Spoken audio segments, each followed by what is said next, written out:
Fundieron los índices de pobreza. El 35% de los pibes en la Argentina pasan hambre.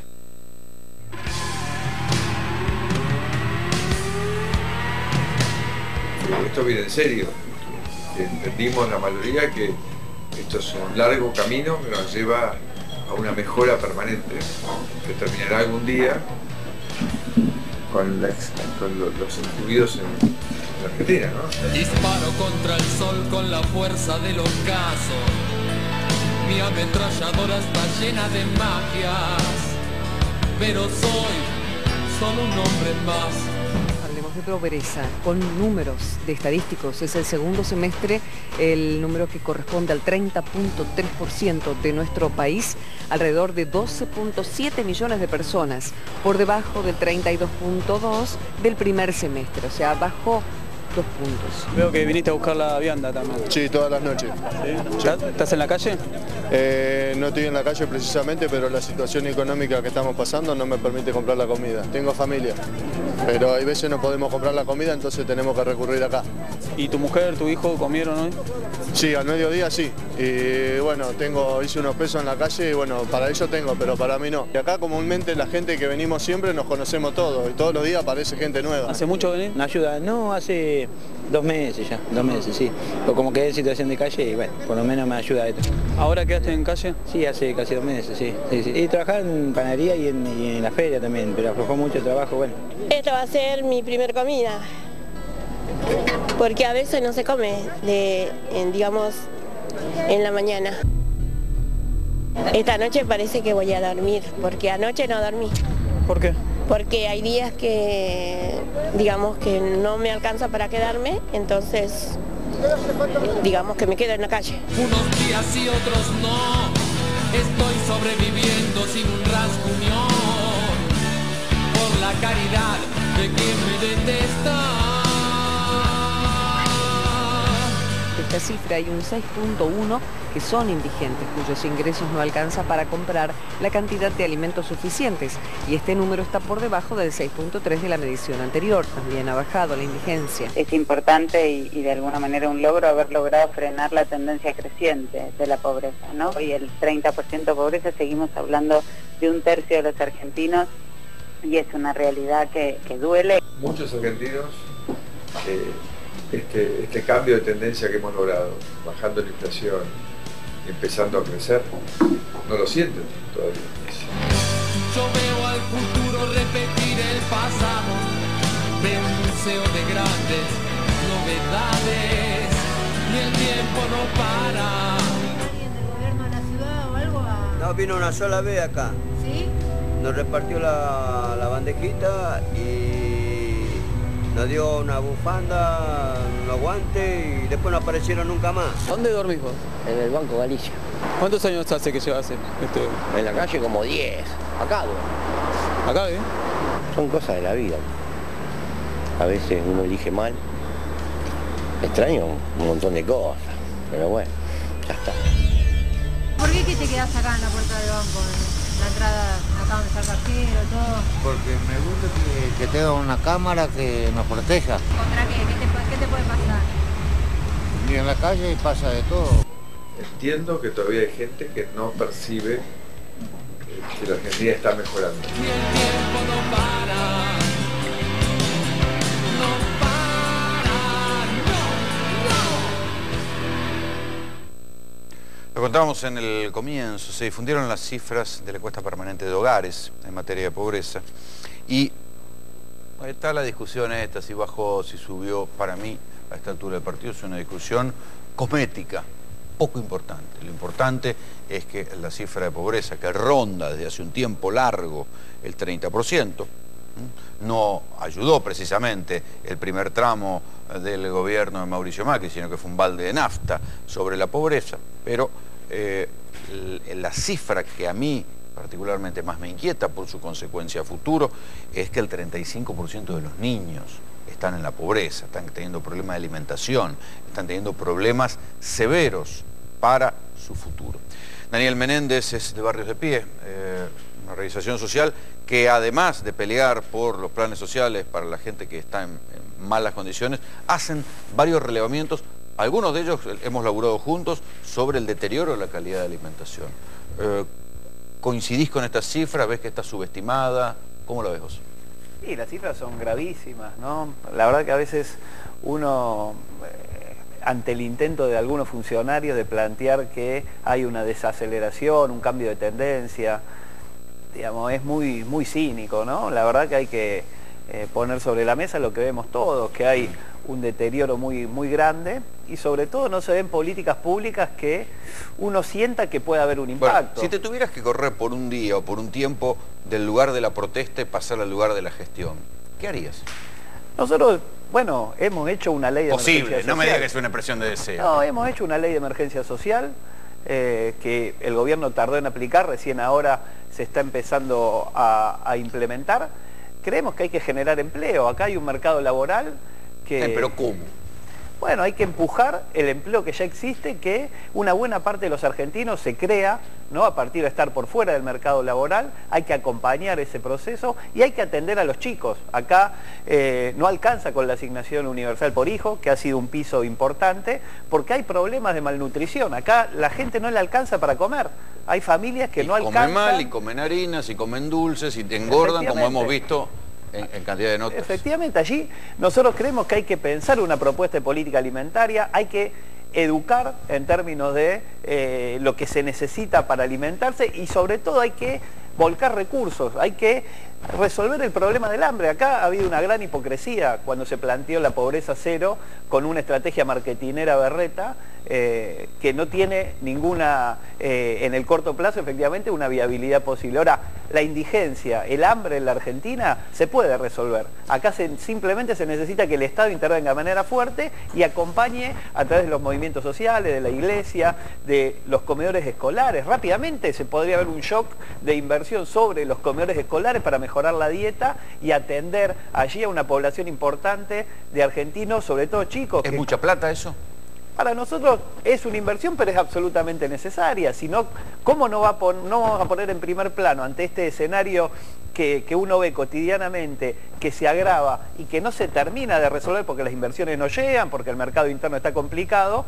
¿Cómo no se va a poder poner sobre la mesa en un acuerdo entre toda la dirigencia social, política, religiosa, resolver el hambre en la Argentina? No es tan difícil. Carlos Castañeto, además diputado nacional del Frente para la Victoria, fue viceministro de Acción Social. Desarrollo social. ¿Cómo se puede intervenir? Miren, yo creo que no hay... Solución es posible. ¿Cómo se puede intervenir? Pero no hay política social si no hay una política económica que lo acompañe. Si hubo devaluación, si hay pérdida de empleo, si aumentan los precios. O sea, no alcanzan las curitas para curar los cortes. Claro, a ver, lo que decía él recién, a ver, con la Argentina trabaja, vamos a poner un ejemplo, Lecha Sassen, de 100.000 mujeres habían terminado 70.000 la primaria y la secundaria. 147 polos productivos, 3 parques industriales. Lo que había que hacer, hubo una capacitación y reinsertarlo en el mercado laboral en función de la capacitación. Ahora bien, si no hay mercado está quedando laboral, la gente afuera en el trabajo formal, los parques industriales están cerrando. Ejemplo, provincia de Buenos Aires, hay lugares como Varadero, que es la cuna de la desocupación hoy. ¿Por qué? Porque están echando gente de empresas constantemente. Varadero es un polvorino hoy, de cantidad de gente que ha quedado sin empleo. Después, otros lugares en la provincia de Buenos Aires son que están en medio turno. Entonces digo, vuelvo a insistir. Pero la, la desocupación, al menos en la estadística, no explotó. Pero lo que pasa es que la desocupación primero aumentó. Primero aumentó. Y segundo, recordemos que hay mitad de jornada laboral, hay empresas que dan suspensiones, hay retiro voluntarios. Es decir, toda la política económica no impacta en el primer momento a un grupo y después impacta a largo plazo. Cuando yo lo escuché a él con el tema alimentario, nosotros hicimos la primera encuesta nacional de discapacidad, la primera encuesta en el 2005, daba el 8%. Y nosotros sabíamos que era un número irreal, porque la desnutrición que se sufrió, la secuencia que sufrieron en los años 90, se replica después de 10 años en la discapacidad. Entonces, la desnutrición tiene repercusión estadística en discapacidad futura. Exactamente. Los índices de discapacidad crecieron del 8 al 12, al 13. En un país desarrollado está en el 8. O sea que con este 35% también va a aumentar. Dentro de 10 años se va a notar, si se sigue en esta política económica, la discapacidad. Juan Enrique tiene números. Buenas noches, Rolando. Claro, los números son muy preocupantes, sobre todo cuando hablamos de pobreza, ¿no? Pero ¿sabés que esta encuesta permanente de hogares, el INDEC la hace encuestando a 26.000 hogares de 31 aglomerados urbanos? Y ¿sabés que ahí pone una canasta que la evalúa en 13.326 pesos? Pero acá se generan algunas dudas. ¿Muestra la realidad esta encuesta permanente de hogares? Mirá, hay familias que tienen ingresos menores a 13.326 pesos, pero el Estado está cerca de ellos. Tienen asfalto, el colegio cerca, la parada de colectivo cerca, tienen servicios, cloacas, agua corriente. Y hay otras familias, esas familias son consideradas pobres, y hay otras familias que tienen ingresos por 20.000 pesos y el Estado no está cerca. Tienen la calle de tierra, no tienen servicios, el colegio muy lejos y tienen que caminar muchísimo para ir a trabajar. Pero más allá de eso, te quiero mostrar algunos números, como vos decías, son muy preocupantes. Claro que muchos chicos son pobres, pero mirá lo que sucede en todo el país hablando de pobreza por ingresos. Mirá, tenemos el Gran Córdoba, un 40,5% de los cordobeses son pobres, midiendo la pobreza desde los ingresos. Mirá lo que es San Juan, Mendoza. O sea, bueno, solo con los ingresos. Con los ingresos, o sea que esas familias tienen ingresos menores a los 13.326 pesos. Ahora, ¿quiénes son los nuevos pobres de este año 2016 que pasó y que ahora, bueno, sí, bajó levemente, como vos decís, no se ven políticas, pero parece que bajó, pero ahora te lo voy a poner en duda si bajó o no. Fíjate, ahí Esteban me pone la siguiente imagen y vemos quiénes son. Y mirá quiénes son hogares de clase media-baja, residentes en áreas residenciales medias y bajas. O sea, el que se salvaba, se cayó. Hogares del conurbano bonaerense y de las grandes áreas metropolitanas. Ahí te mostraba en esas ciudades, el Gran Córdoba, son las áreas metropolitanas del interior. Y después, lo que tiene que ver, que siempre hablamos de lo mismo, tiene que ver con la educación. Hogares con jefe sin secundario completo. ¿Coincide esto, Daniel, con lo que ustedes están viendo? Sí, la verdad que... O sea, sin secundario completo, empleo informal y hogares con niños. Claro. Sí, absolutamente. Y la verdad que es un mapa que ya tiene una cantidad de meses consolidado, ¿no? Yo me acuerdo de haber venido aquí y esta imagen que hoy nos dan los datos del INDEC, la verdad que lo venimos discutiendo hace 1 año y medio. La verdad que cuando lo empezamos a ver como un fenómeno en la calle, ahora salta en la estadística. Por supuesto, ya había datos de la UCA también que daban cuenta. El problema es que debería reflexionar el gobierno, porque hay cosas que no pasan. O sea, evidentemente me parece que hay una cantidad de reclamos, de movilizaciones, de expresiones de la gente, del pueblo, de la sociedad, que se expresa en la calle, se expresa en las encuestas. Hay un horizonte muy desesperanzador. Entonces, acá hay que cambiar algunas cosas, porque si no, vamos contra una pared. Estos datos son evidentes que no puede haber una sociedad vivible con este nivel de deterioro, ¿no? Porque no solo es la foto, sino es cómo uno se ve en perspectiva. Es decir, si uno está mal, pero más o menos ve que la puede ir remando y tiene esperanza. Pero ahí llegamos al punto de la esquizofrenia, porque si, bueno, el gobierno está diciendo, muchachos, empezó a bajar el desempleo, dejó de bajar el desempleo, empezó a achicarse la pobreza, aunque sea menor, el gobierno está hablando permanentemente de reactivación. Sí, la verdad que no se ve la reactivación, en ningún punto de vista. Al contrario, se sigue achicando. Y yo creo que, a ver, hoy el gobierno está en campaña. Entonces hace un discurso para un sector que ellos quieren mantener su voto, que es el 20, el 25%. Entonces hablan para esa gente, que está bien, digo, quieren mantener cautivo ese voto. Entonces dan una esperanza donde la realidad en el territorio es otra. Esteban, ¿qué está pasando en provincia? No, mira, algunos datos que son, me parece que son muy fuertes. Hay para todos los gustos. Primero, se criticaba mucho a la ministra de Seguridad anterior, porque nadie sabía quién era. Decía, hay un montón de inseguridad, nadie sabe quién es la ministra. ¿Qué hace la ministra? Rodríguez, ¿te acordás? ¿Quién es el ministro de Desarrollo Social de la provincia? ¿Quién es? ¿Alguien lo conoce? Santiago López Medrano se llama. ¿Qué, es un dato para ver qué está haciendo Vidal o no? Para mí es un dato. Para mí constituye un dato, porque la política social de Vidal por ahora es pobre. temas... Está más anclada en lo que le tira la Nación. Sí, el Carolina Stanley. Perdón, lo que le bajó política de gobierno. ¿Quién es el ministro de producción? ¿Quién es el ministro de producción de la provincia de Buenos Aires? No lo designaron. ¿Quién es? Y entonces está la política de gobierno. Castaño también, nos vamos a pelear un poquito. Porque acá hay un tema estructural también. La capital bonaerense, donde vive Vidal o donde trabaja Vidal, es la ciudad con más villas de la provincia de Buenos Aires. 120 villas. Matanza tiene más. Tiene más villas. ¿La Plata? La ciudad de La Plata tiene más villas de acuerdo a la última estadística que hizo la gente de Techo. ¿Sí? Y esto es un tema estructural. Esto viene también de la gestión Castañeto, no sé si me explico. Las villas no crecieron de un día para el otro. No, pero fue intendente de La Plata. No, está bien. Pensé que te lo había confundido con Garro. La gestión del kirchnerismo, a eso iba. Digo, hay una situación estructural, indudablemente, y hay una situación coyuntural que la provincia de Buenos Aires no está abordando con seriedad. Y hay un marco que también sirve para comparar. Por ejemplo, Argentina tiene más pobres que Paraguay. Argentina tiene más pobres que Paraguay. Tienes más pobres que Uruguay, tienes más pobres que Chile.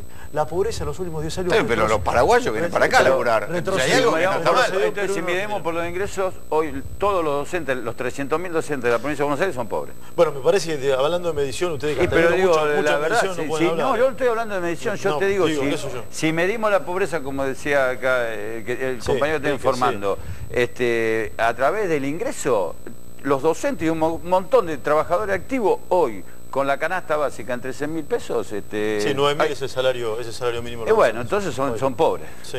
El que labura un turno. El que labura un turno, sí. El que labura 2 está cerca para ganar. ¿Y los jubilados? La reparación, las de reparación histórica, ¿cuál es? Le dieron 100 pesos para que no tenga la tarifa social. Juan. Claro, Rolando, a ese tema justamente quería apuntar, ¿no? El equipo que mide actualmente la pobreza, el INDEC, midió 30,3%. Es el mismo equipo que en el 2007 midió 29%. Luego recordemos que vino la asignación universal por hijo y también los beneficios o lo que fue la moratoria previsional para que se jubilen más de 3 millones de argentinos. ¿Por qué te digo eso? Porque a partir de septiembre del año 2016 cambió la canasta. Esta nueva canasta que está tomando el INDEC tiene un aumento del 35%, o sea, la canasta es más cara. Y no es lo mismo una canasta de 13.000 pesos que una canasta de 10.000 pesos. El que puede comprar una canasta de 11.000 es pobre ahora y antes no. ¿Por qué te digo eso? Porque si comparamos esta nueva canasta en todos los países, mira esta imagen. Este es un trabajo hecho con esta canasta del INDEC. ¿Dónde estaría Argentina? Bueno, el Congo sería el 99,9% de pobres. Es un país de pobres. Claro, y la República Argentina en el segundo trimestre, con el 32,2%, no estaría la medición del segundo semestre del 30,3%, pero comparemos, mira Brasil. Brasil con esta canasta tendría el 43,7%, Colombia el 56,6%, China tendría el 68% y debajo de Argentina tenés, bueno, Uruguay, ahí lo decía Esteban, con el 21%, Polonia, España. Y si tomamos esta misma canasta, Rolando, y nos vamos al 2001, el 70% de los argentinos hubiese sido pobre. Claro, es mucho más cara, 35% más cara esta canasta que la que se medía en el año 2007. Y en el caso, y esta es la canasta que recalculó la pobreza final del kirchnerismo en 29.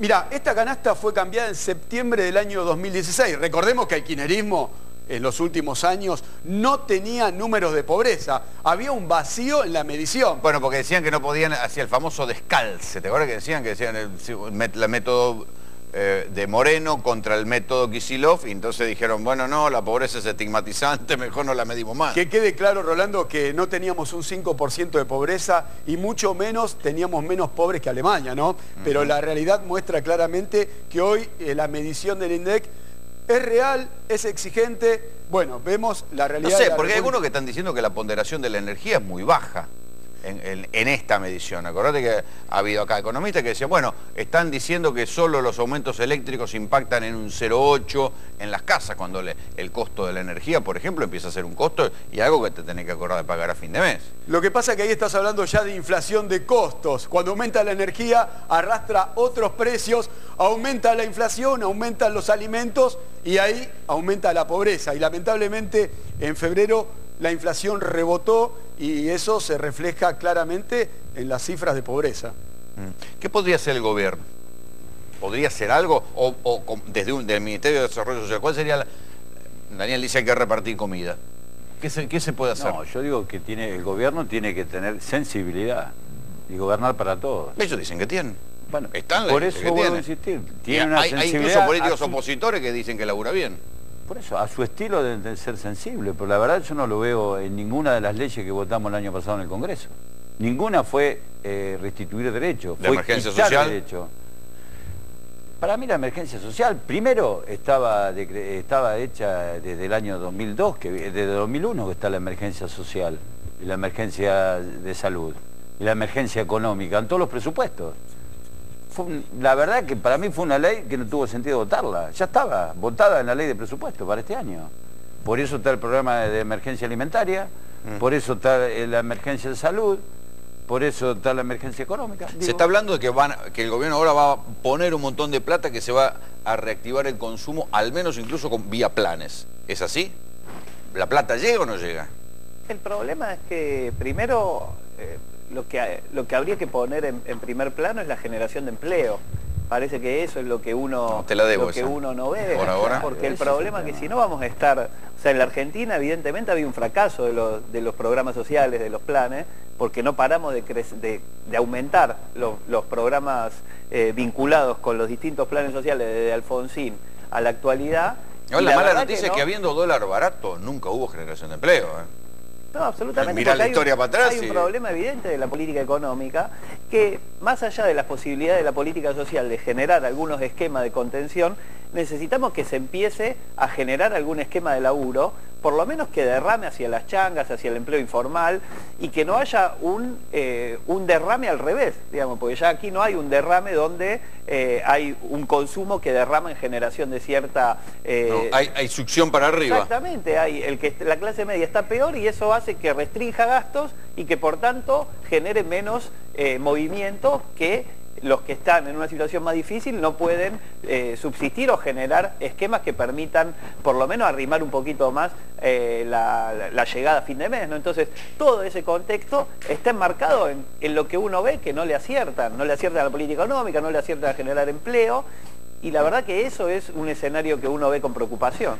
A ver, un segundito, digo, de la democracia, de todos estos 30 y pico de años de democracia, Alfonsín empezó con el programa El PAN, después fue en la época del 90 el PRAN y el ASOMA, después en la Alianza fue el Unidos, y nosotros sacamos durante 12 años un montón de derechos. Generamos más de 1,5 millones de puestos de empleo a través de la economía social.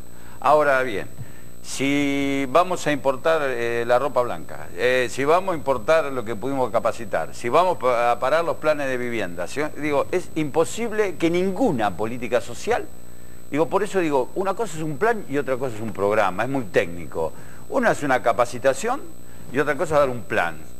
Yo con los planes no estoy de acuerdo. Ahora, no hay otra alternativa de dar un plan cuando hay una política económica que la excluye a la gente. Entonces hay que ser... Sí, hay dos ejes importantes en la política social, que es el trabajo y la familia. Comer en casa y el hombre y la mujer traer con su trabajo el pan.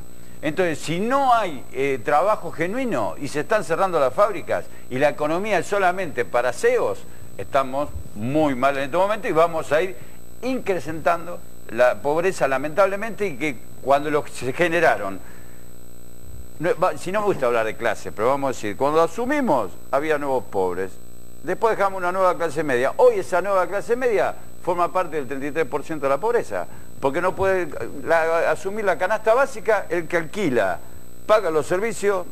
Y lo último, estamos viendo los electrodependientes. Entre algunos diputados le estamos pagando a algunos electrodependientes. Ahí está la sensibilidad social. Muchachos, gracias por venir. Vamos a ir a la pausa en tercera posición. Cuando volvamos, es ley, una cosa inesperada en la Argentina, el cannabis medicinal, la marihuana medicinal.